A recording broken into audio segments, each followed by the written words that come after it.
Bienvenue dans le désert de Lompoul, une localité située entre Dakar et à quelques kilomètres de Saint-Louis. Nous sommes ici pour parler d'un sujet important.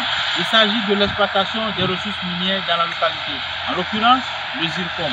Cette exploitation fait-elle profiter à la population, oui ou non? Vous allez découvrir leur réaction dans ce reportage. Merci.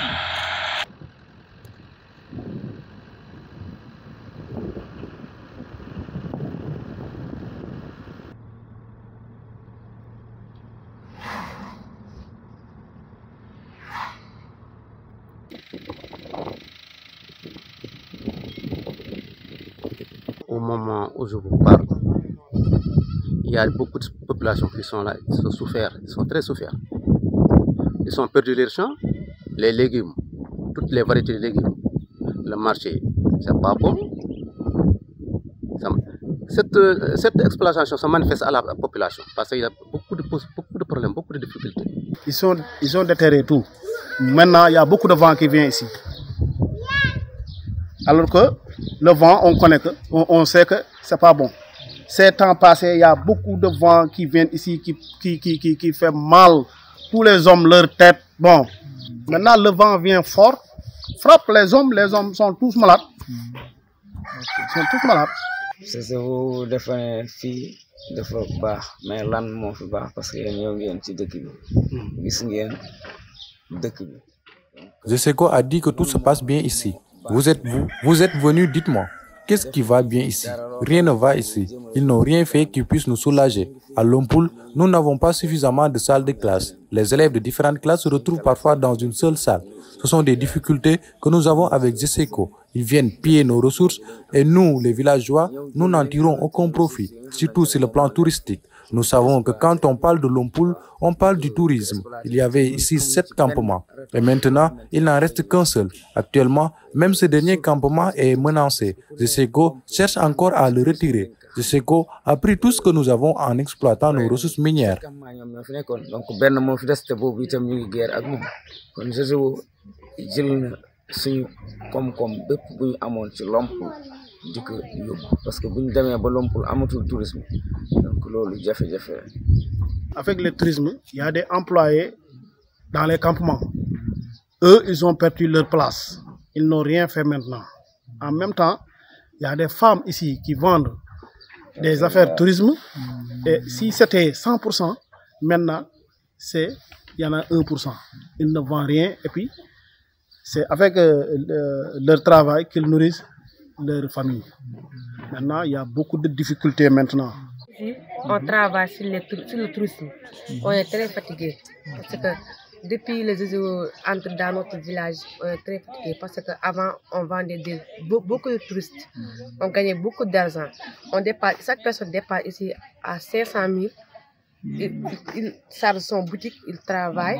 Maintenant, on dépasse que 100 000. On ne gagne pas le moitié parce qu'on n'avait pas vu les touristes. C'est à cause de JO.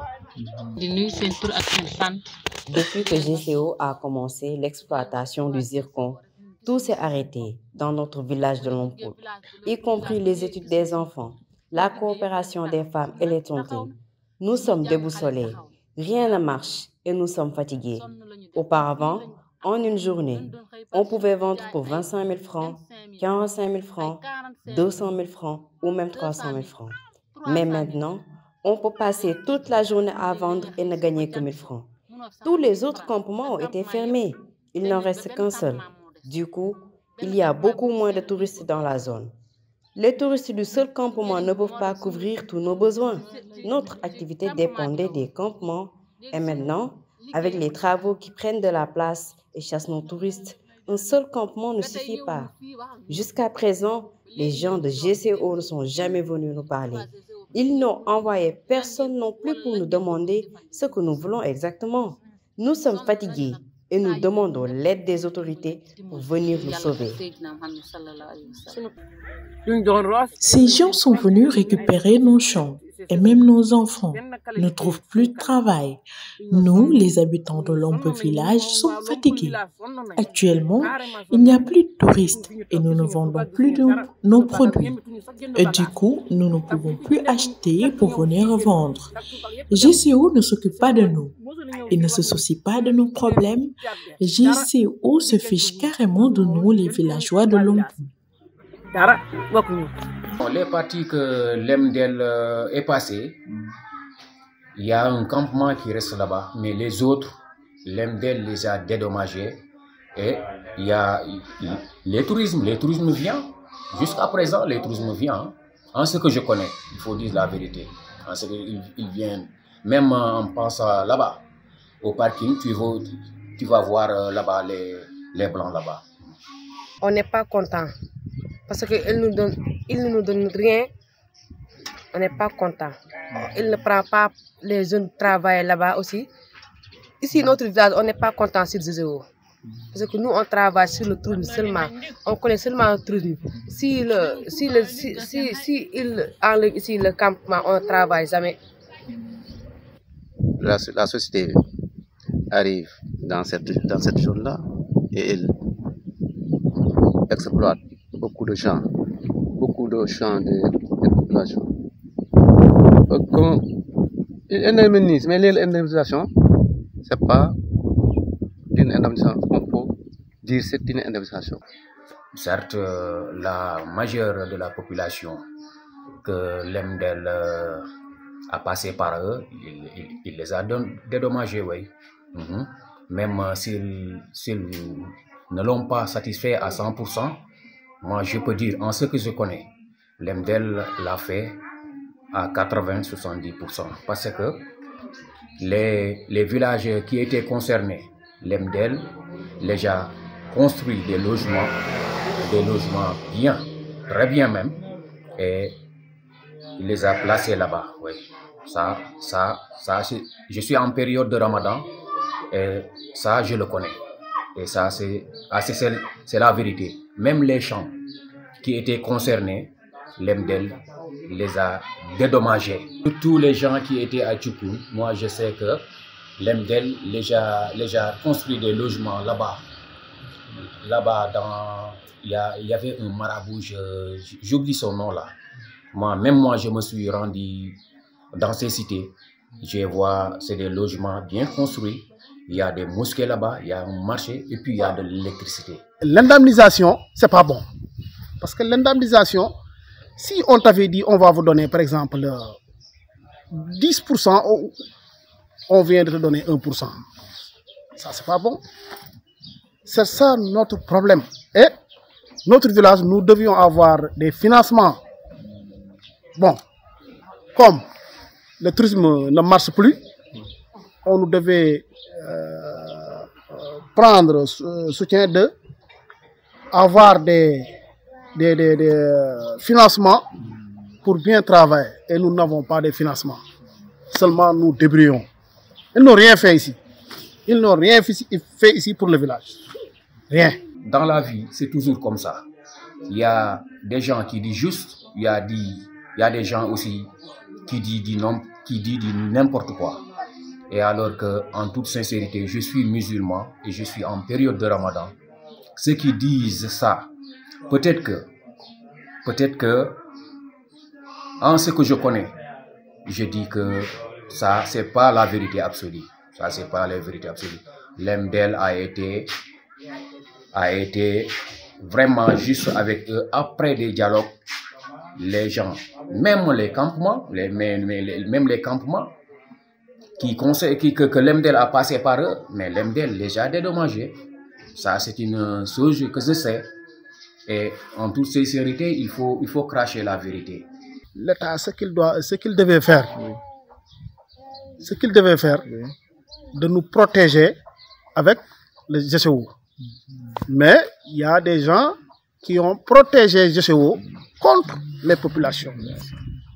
On a organisé beaucoup de marches. On a organisé beaucoup de marches pour demander une aide.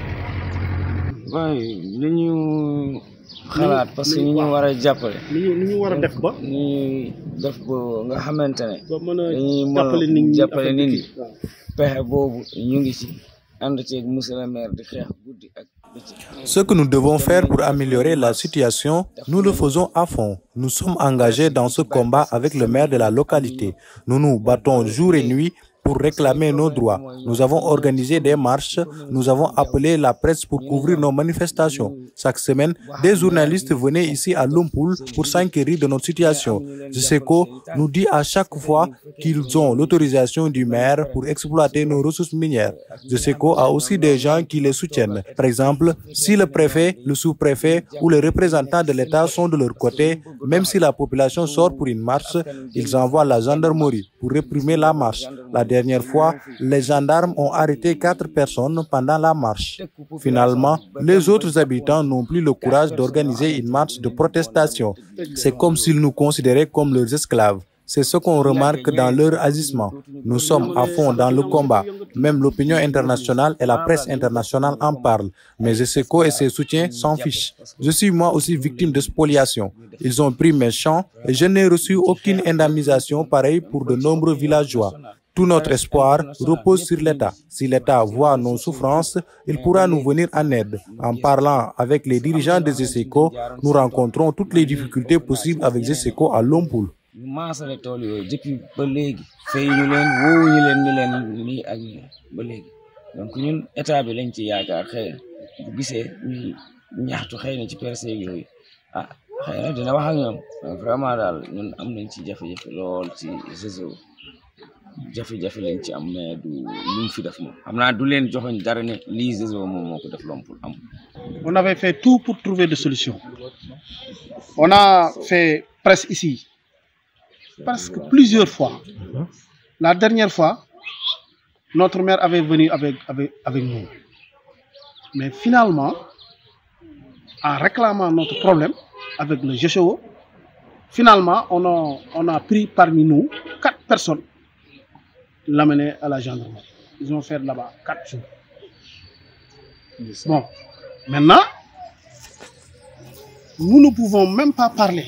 Parce que si tu vois qu'on a fait comme ça, est-ce que tu vas encore parler, continuer de parler? C'est ça notre problème. Et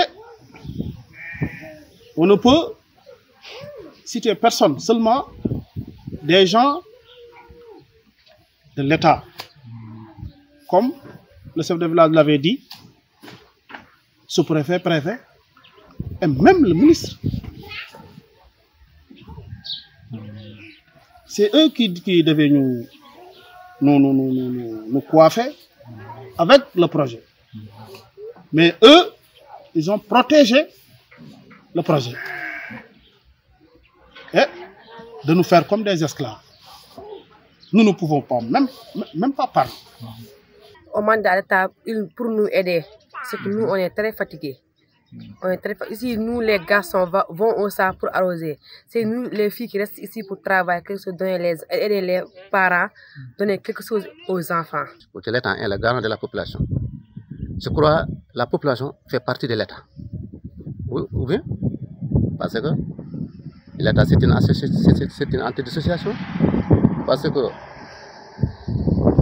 si nous-mêmes, nous cultivons et nous débrouillons pour nous-mêmes, pour nourrir. Si l'État appuie quelque chose, on peut aller. C'est l'État qui nous peut garantir dans tous les côtés. Nous voulons que l'État nous appuie. Nous voulons l'aide de l'État sur cette société-là, même sur les marchés, sur les prix des marchés. Parce que un horticulteur,